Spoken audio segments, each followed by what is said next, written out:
Hey there, Sharon Horne-Ellstrom here, also known as Pajama Grandma. What she up to now is my little daily journal of my daily record of what I'm working on, what I'm doing as I transition from the brick and mortar corporate America world to the online world of business. A couple of years ago, I was afforded the opportunity to jump out of my traditional lifestyle, my traditional way of existing, and explore something that I've always been fascinated with. I've always been fascinated with the online world. And maybe part of it was my naive appeal that, hey, you can hop online and you can do all these incredible things. You can work where you want, when you want, with whomever you want, wearing whatever you want. And for me, it was a bathrobe for a lot of personal reasons and business reasons. Bathrobe, the pajama grandma and the bathrobe totally represent the exact opposite of how I grew up and was raised, and the expectations and the beliefs that I had for decades. In corporate America, I was the corporate executive in the suits, in the three-piece suits when those were popular, the two-piece suits, but always a suit, always professional, always super dressed up, and the epitome of the hair and the buns and things. I grew up in that era, and when I found that I didn't have to be that way, I didn't have to choose that lifestyle for myself, and the internet opened up this whole world of opportunity for so many people, for so many of us, that I have always been drawn to that. And as part of my divorce, I found that I needed to divest myself of my other assets as part of that contract and agreement. So it was a great opportunity and a good reason and a good springboard for me to follow other interests, to look into and explore other things. And one of those things I've always really been attracted to is, hey, this online world, how does this work? How can I figure this out? Now, today is day 759 of just me documenting what I'm doing as I'm going through this journey. So obviously I don't have it all figured out yet. Now, I came to terms a little while ago that, guess what? I'm never gonna have it all figured out with respect to pretty much anything. I don't think there are very many people that could actually sit down and say, hey, I got this life thing figured out. I know exactly how it works. And maybe they can say, I know exactly how it works for me. But for each one of us, we have to go on that same journey and figure out how we want to create our life, how we want to set our life up, how we want to get our life to work for us. And that's a very individual thing. We all have to go on our own journey. So this is my long-winded journey of transitioning from the brick and mortar, what I call the real world of business, to the online world. And I have a slightly different approach to the online world given my offline world experience. It's very different than most people who are online just selling the online coaching, marketing platform or online courses, online program things.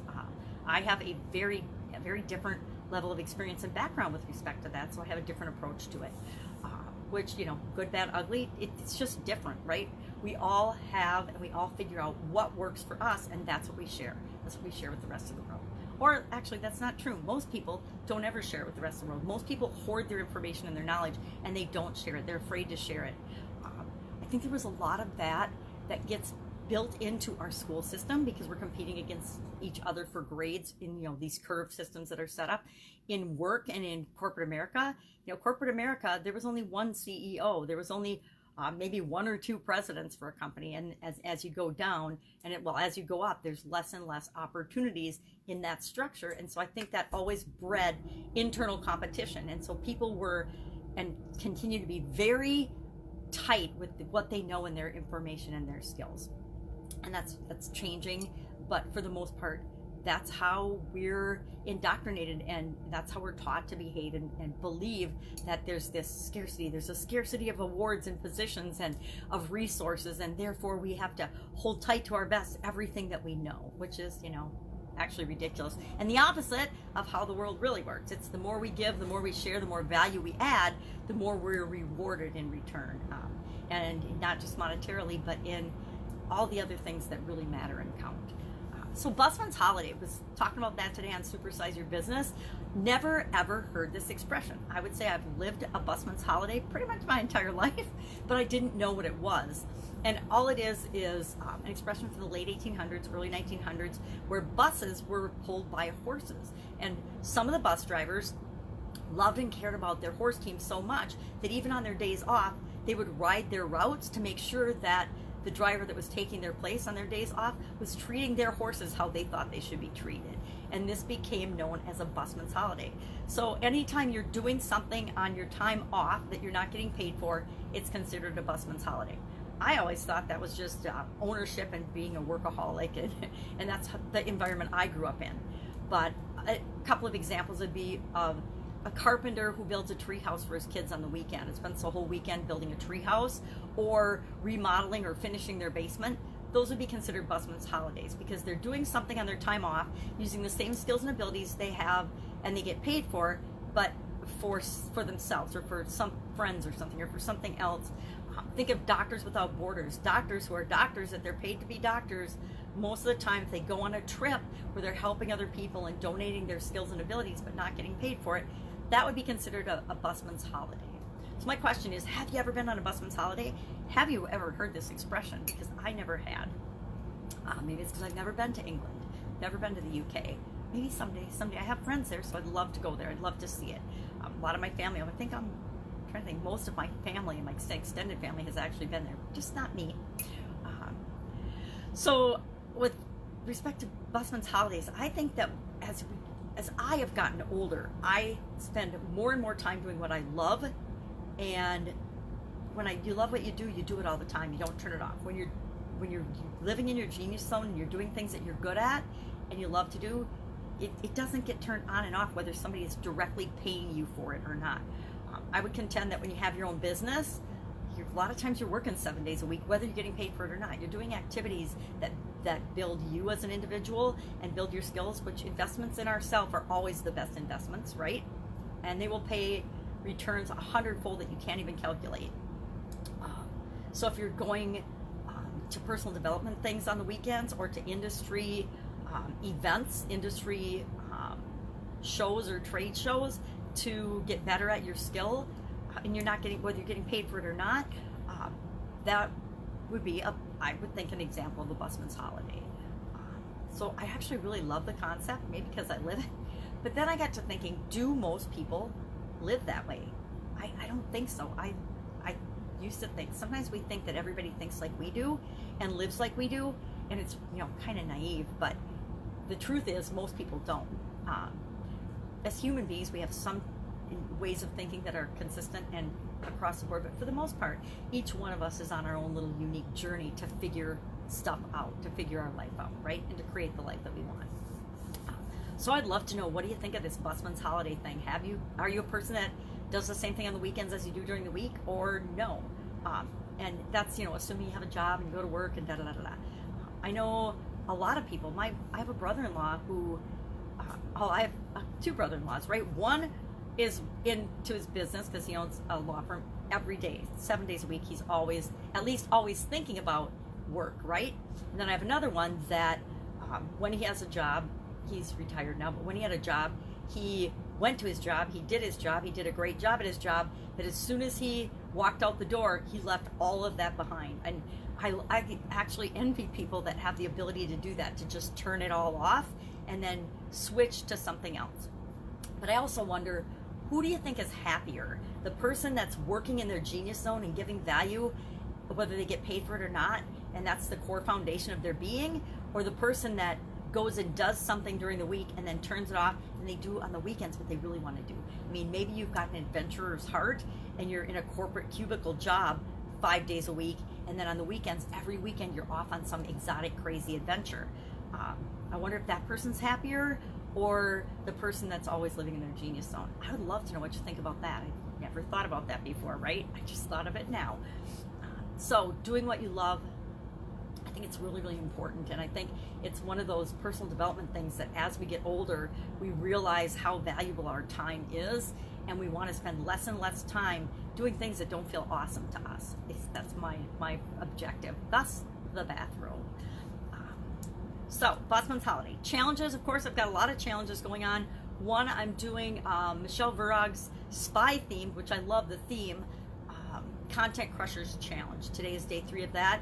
Day 4 of my, no, lied, day 5 already of my, I call it the Fast 16. one of my sisters and one of her friends had told her about this style of eating, this lifestyle way of eating where you eat in an 8-hour focus time. And I've heard of it. I just kind of went in one year and out the other. I never went in and researched or looked into it. And to be honest, I still have not, because it seems like it's just a concept that you kind of make your own and you tweak and you adjust it like everything else so that it works for you.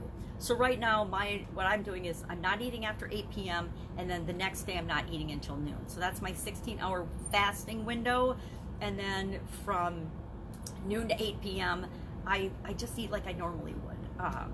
The biggest change for me has been not eating breakfast, because I spent like 9 or 10 years training myself to like and eat breakfast. So that's a habit that I'm just these last couple of days looking at and saying, well, do I feel better or not by not eating breakfast? Because all of the information, or not all of it, but the thing about health is there is so much conflicting information, it's sort of mind-boggling, right? You can find information to support whatever you want, whatever you believe. I'm sure if I looked hard enough, I could find a caramel diet or a system that says you can eat all the caramels you want and that's the way to lose weight. I'm okay, maybe being a little far-fetched, but you know what I mean. With respect to health, it goes through this spectrum of change, and the truth is, each one of us needs to pay attention to ourselves. We need to treat ourselves like our own science experiment and figure out what actually works for us. I have a really good example of this and how it can really mess you up. After my sudden cardiac arrest, I went on this huge search for, all right, taking care of myself, because I hadn't been doing it for decades, and that ended up with me dying, and luckily I was in the right place at the right time, and they were able to bring me back and freeze me and do all that. So after that, I'm like, all right, if I don't make massive lifestyle changes, because that is the one thing I read in all of the literature after following a heart event, if you don't make massive lifestyle changes, the statistical chances of you being around 3 years are really, really small, and 6 years almost infinitesimal. So I decided I had to make massive lifestyle changes, and I went on this huge search and study, like I do everything. When I want to know about something, I just throw myself into it in massive action, and I find all the resources I possibly can on it. Well, with health, that was like so confusing and so overwhelming, especially now that the internet has come into play. Back in the day when I first started being this way and researching everything and looking into things and trying to learn and find things out about a specific topic, you had to go to the library. And if you have to go to the library, it's a limited number of resources. You know, you could send off to different libraries for different publications and books and reports and things. But for the most part, our access to information was extremely limited.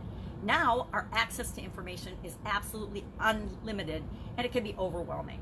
And with most major topics, you know, health, wealth, well-being, relationships, there is so much information. If you don't pick out exactly and look for what you're looking for, you can easily get overwhelmed and lost in a sea of information. So with respect to health and the conflicting information, I finally drew the conclusion that it was up to me to figure out what works for me. So as I was doing this, I was picking up pieces of information and applying them to my life and testing them. And all of the information that I was reading and doing had to do with heart health, right? I was focused on, I want my heart to be healthy. I don't ever want to have another sudden cardiac arrest. And I never want to have a heart attack, yada, yada, yada. And what do I need to do for that? Now, it turns out that after 7 years of this, about 7 years, I was still here, so I was super excited about that, right? I didn't die. My heart is relatively healthy for having gone through this event and other issues, but everything I was doing was what's good for your heart in all the data and all the statistics.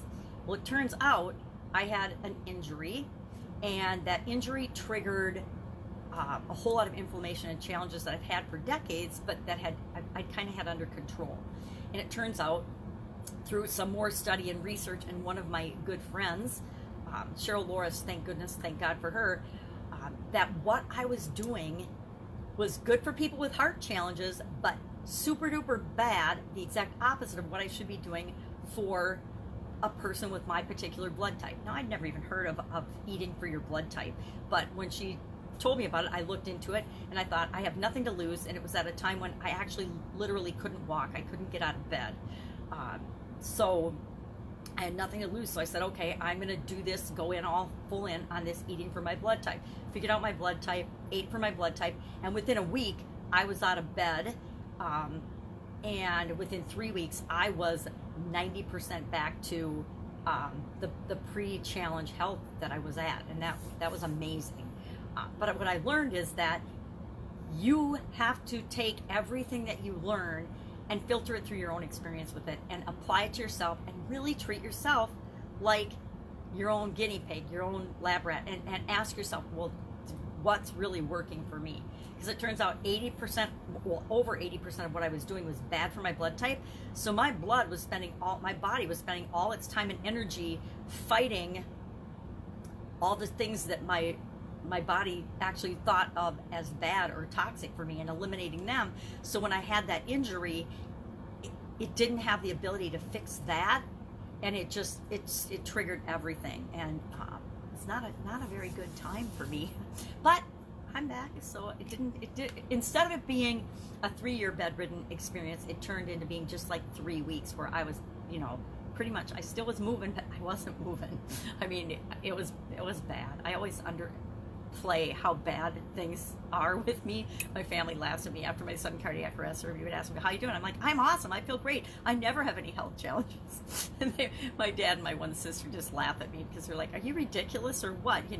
You were dead yesterday, you woke up from the coma today, and now you're saying you're awesome? Come on, really? So I kind of laugh now at that too. But you know what? We get what we expect. I love that saying, and I know a lot of people hate it. I swear that's partially responsible for my divorce, because one of my favorite sayings is, you get what you expect, so you might as well expect the best and expect an incredible outcome. And then if you fall a little short of it, you fall a little short of it. But if you expect nothing, guess what? That's what you're going to ultimately get. So treat yourself like your own science experiment, which is part of why I love challenges and tests and experiments. And maybe it's because the science nerdy engineer in me, but we all find things that work for us. So my whole point of that was that you have to make each of these things your own, and that's why I didn't research it and all the information on it. Plus my eyes are really bad these days, so it's much more challenging for me to research things, and I don't really want to spend all of my time listening to having things read to me about that particular topic. My health is just one component of my being, right? So I don't want to spend an inordinate amount of time focusing on my health. I've got systems and habits and things put in place that automatically take care of that for me. Now, when there's something that pops up or I see a result that isn't what I want, I do something about it, which, just coming off the sugar challenge, which I've done 6 days already, not eating any processed sugar and not eating sugar on it or in anything, or automatically not eating sweets. And yesterday, one of my amazing sisters brought me 4 bags of homemade cookies from a local, or a neighboring town where they have a cookie factory. And I'm like, really? So luckily, having company, and we'll let them consume the cookies, but I don't need to eat a bunch of cookies when I'm trying to do a no sugar challenge. And so I'm trying to go a 10-day challenge. And so I just committed to that. Right now I'm going to do a 10-day challenge instead of just a 5-day challenge. And since today's day 6, I don't think it'll be actually today's day 7. Let's take that back. Today would be day 7 if I'm doing that. So D7 sugar. Yay, there, I just gained a day. Woo, 60+% of the way already, right? And that's how I like to look at things, is how close am I getting to my goal, not, especially after the 50% mark. I run to the 50% mark, and then I take a deep breath at 50%, celebrate a little, and I'm like, okay, we're going, we've got momentum. Because everything over 50% toward a goal feels like downhill to me. I adopted that philosophy on my walks. Another thing, after my sudden cardiac arrest, I started exercising again. And every single day, I had to do something, either ride my bike, ride my exercise bike, go for a walk. I don't run. Running is not good for my ICD. I did experience that. But so every day I would do something. And to make it easier for me, I would set a goal. This is the path I'm going to go on. This is the distance I'm going to go. And I would work to the halfway point, and then I would take a deep breath, and I'd say, And then even if I was tired, no matter how tired I was, I knew I was already over halfway there. The other trick with that was I would go halfway, and then my car was that same half distance away back, and I couldn't get back if I didn't finish my workout, right? So it was really a tricky way of tricking myself into meeting my goals and having to meet my goals. I didn't have an alternative. You know, if I didn't walk back, or if I didn't get back to my vehicle, I wasn't getting home, right? You know, what would be the alternative? I could call somebody to come and get me and carry me off the path. That was never going to happen. So that was just ways of setting myself up for success. We always want to find little tricks and ways to set ourselves up for success.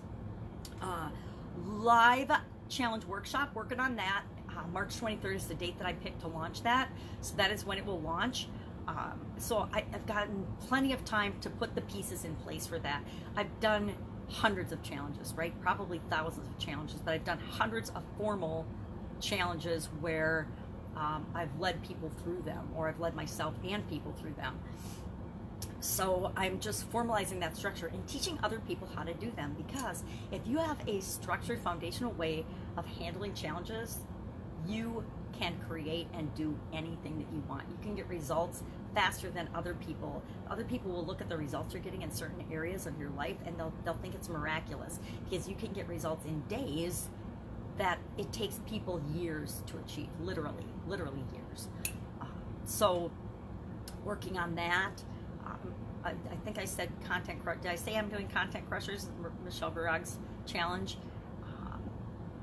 And it's one funnel away, week 2, day 3 today.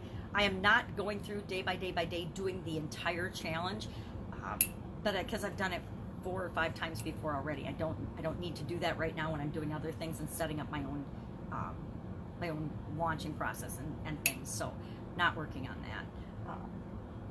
And I'm not coaching a group through that. I was thinking about it, but I'm not right now. So maybe the next one I'll take another group through. I don't know if I'm going to do that or not. I'm looking at changing up and focusing more on my genius zone and the things I really love to do than promoting and sharing other people's. I've actually got that on autopilot if I want to, so I could keep bringing people into that. But I like to have the level of support where they can have access to and get their questions answered. So I need to add live components to it. And this time through, since I'm creating my own thing, I didn't want to be providing that level of service with it. Love the One Funnel Away Challenge. When I came across it the first time, I was actually in the beta group. I'd been doing challenges for, decades. And so it's really fun to see it formalized and as a process for achieving a goal and objective that a lot of people are struggling with. I think that ClickFunnels has over 100,000 monthly users, and the vast majority of them are not making money or getting success, just like everything else in life, right? Of the businesses that people start, 95% of them fail. Why is that? Because people don't know what to do. They don't know what to do next, or they're spending their time and energy and resources doing the wrong things, the things that aren't going to get them the result that they want, because that's what they've been taught to do. That's what, it's not their fault. It's not our fault we screw up. Is it my fault? It's my fault. It's my responsibility that I'm on day 759 of documenting my journey. But like I said, I'm never going to be done. We're never ever going to be done creating our life. Not until the day that we take our last breath and we transition out of here, right? Till the day we die, we're not done. And we just keep moving toward what we want and creating what we want and having an awesome life. Hopefully we're creating an awesome life. Otherwise, what are we doing as we're here? All right, that's all I've got today. If I can help you in any way, hit me up in the comments below. If there are any questions or comments, what do you think about Busman's holiday? I always love that. What do you think about challenges? I would love to know your experience and your thoughts about challenges. I'd love to have a chat about that. I'm actually interviewing people starting this morning at 9 a.m. I'm interviewing a health coach about challenges for the Pajama Grandma podcast. It's a kind of a new segment I'm doing about challenges, people that lead challenges and why and how and what works for them, people that have faced and overcome or are working on overcoming challenges and what they're learning and what their strategy is and how they've done that. And guess what? Every single one of us have a story that has to do with challenges, right? Absolutely every single one of us. All right, that's it. Have an absolutely amazing day, and I will, of course, be with you tomorrow. Bye.